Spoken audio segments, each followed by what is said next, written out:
Hello YouTube and everyone else, welcome back. This is the 7th video in my series of how to improve Halo Wars for the sequel. This is the final video where we will delve into the specifics of the two factions. First up, the UNSC. The UNSC Command Center trains Warthogs and Spartans. It can upgrade Spartans, build an electric fence to stun enemy units, and research upgrades for army size and reinforcement times. The supply pad has two advanced versions, each of which gives different bonuses, usually discounts. The reactor provides tech levels, trains, and upgrades Cyclops engineers. The barracks trains all 6 types of infantry, explosives, i.e. assault mortar and rocket, on the left, and bullets, riflemen, machine guns, and snipers, on the right. The upgrades for all infantry come from a separate building, the armory. The vehicle depot trains and upgrades Scorpions and Wolverines, still an anti-aircraft vehicle, and upgrades Warthogs as well. There will be no Cobras in this version. Leftover spots can be used for leader-specific vehicles like the Gremlin and the Elephant. The airpad trains and upgrades bombers and fighters, as well as upgrading fire support from the Spirit of Fire, MAC, cryobomb, carpet bombing, etc. The artillery pad can bombard the map, including Fog of War, and can be upgraded into a short-range mini-MAC gun or a long-range nuclear missile silo. Now the Covenant. The warehouse works the same way as the supply pad, same two advanced versions. The Citadel researches army upgrades, shield generation, scarabs, and ghosts and choppers.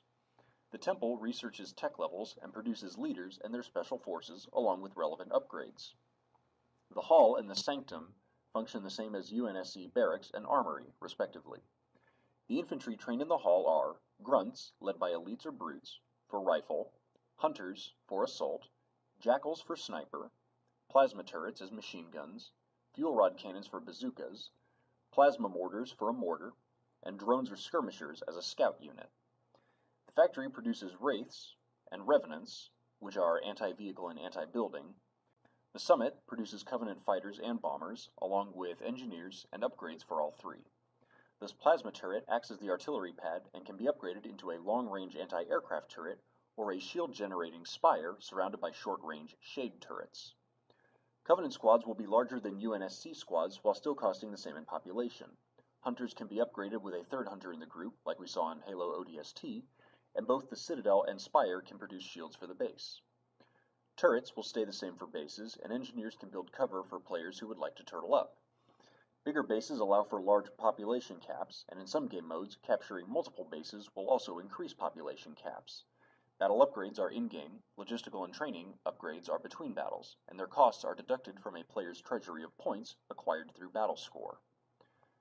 Special thanks again to Dan and Medic of Co-op Corner for their footage, and this wraps up my video series. The changes are basic and not very dramatic. They change the gameplay, but the cosmetics will remain the same. I look forward to the release of Halo Wars 2, and I want to thank you, viewers, for watching. Take care. This is Spartan Group Omega. If they want war, we'll give them war.